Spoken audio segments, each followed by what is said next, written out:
The strop is the easiest way and quite possibly the cheapest way to get a razor sharp edge on either your chisels or your plane blades. Today I'm going to be sharing 2 viewer inspired hacks with you that may convince you to finally make your own. How's it? My name is Dylan, this is PlyCreations, and welcome to my workshop.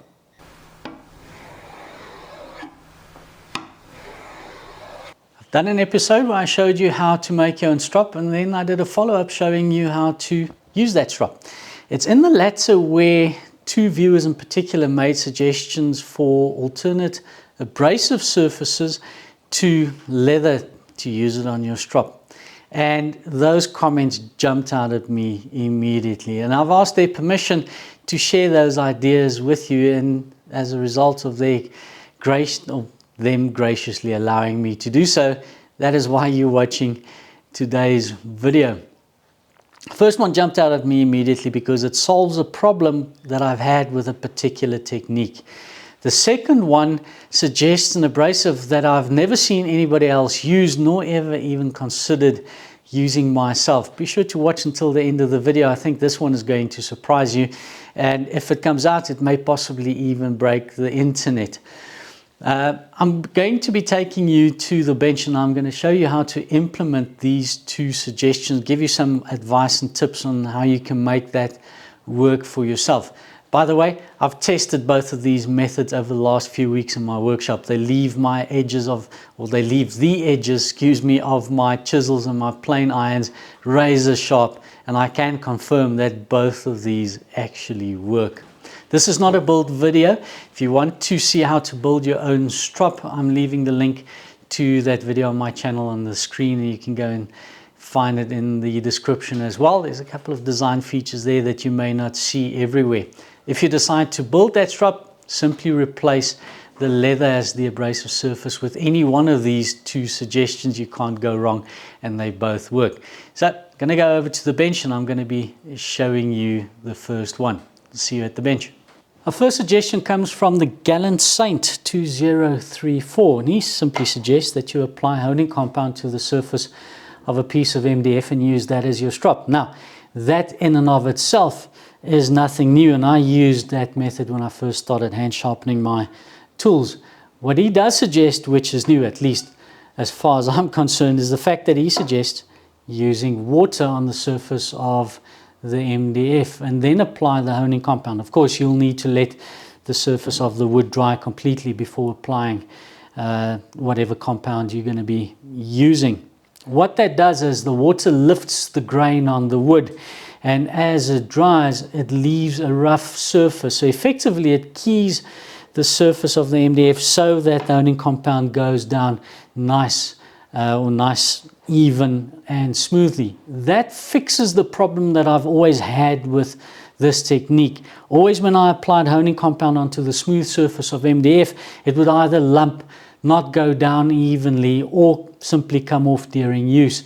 And having the surface rough and then applying the honing compound solves that problem for me. And you can see that it does work. The colors of my honing compounds are yellow, blue, or white, and this dark color tells me it's removing metal. The way you go about it is you simply take some water, squirt it onto the surface of the MDF, and you can see this is not my first take in trying to demonstrate this.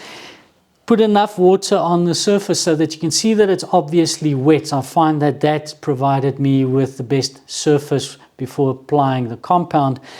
Let it dry completely, apply your compound, and then go for it. Of course, don't dunk your MDF in water. MDF has got a really bad habit of twisting and warping on you when it gets wet. That is the first method, solves a problem I've always had. And thank you to the Gallant Saint 2034. And on to the next one. And before we proceed to break the internet, I'd like to take the time to thank every single one of you who have subscribed to my channel, liked or commented on any one of my videos. It's you guys who make this channel possible. YouTube is now giving you even more ways to support the channel, and if you found any value in any one of my videos and you'd like to keep the lights on around here, I'll leave the details of how you can help in the description. Go and check that out.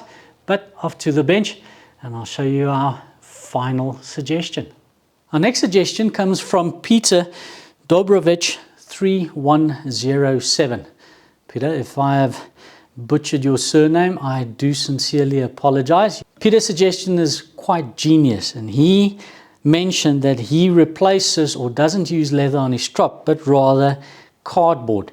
And feeling the surface of the cardboard, it is coarse, it is rough, but I never thought that it would be coarse or rough enough to remove metal. And if you look at the color here on the cardboard, it actually does remove metal, and I found that to be quite surprising.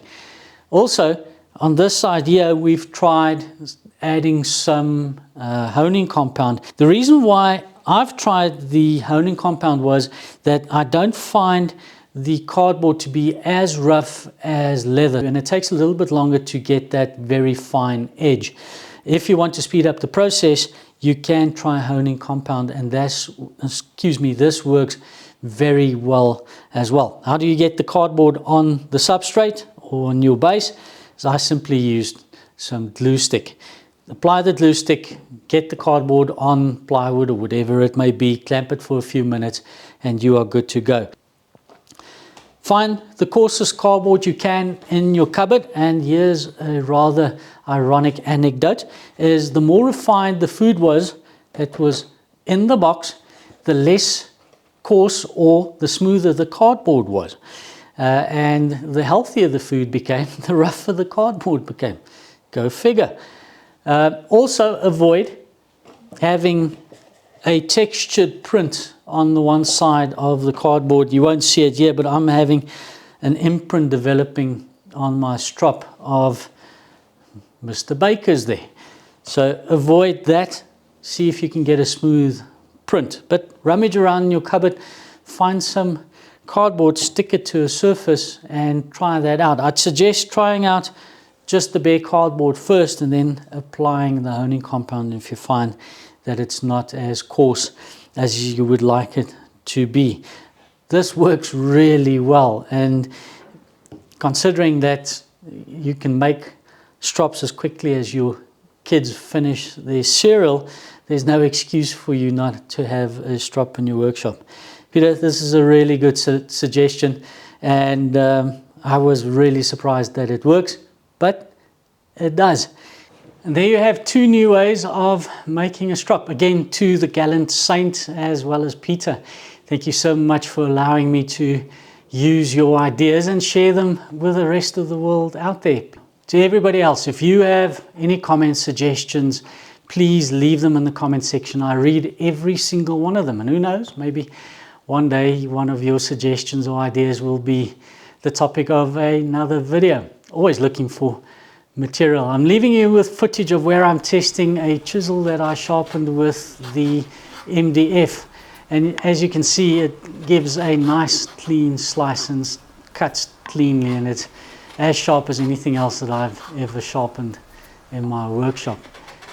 Again, guys, thank you for allowing me to share your ideas. Before I leave you though, there's on both of these strops, the surface or the stropping surface, there's no give. It's hard. One is a hard cardboard and the other one is MDF.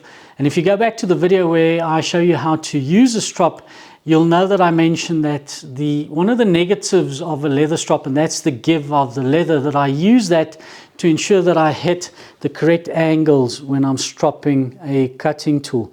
You lose that, shall we say, advantage when using either one of these. So you do need to pay more attention on the angle at which you are holding the tool while you are stropping. If you are sharpening freehand, just pay a little bit more attention. If you are sharpening using something like a jig, keep the tool in the jig when you go over to the strop, and then pull the honing jig towards you, and that will just ensure that you don't slice your strop to pieces by pushing it forwards. That brings us to the end of today's video, and I'd like to leave you with be careful of those sharp edges, especially considering that you don't have any excuse not to get them very sharp, because you now have a strop in your workshop. But until I see you on my next video, I hope you have a good one. Until then, cheers.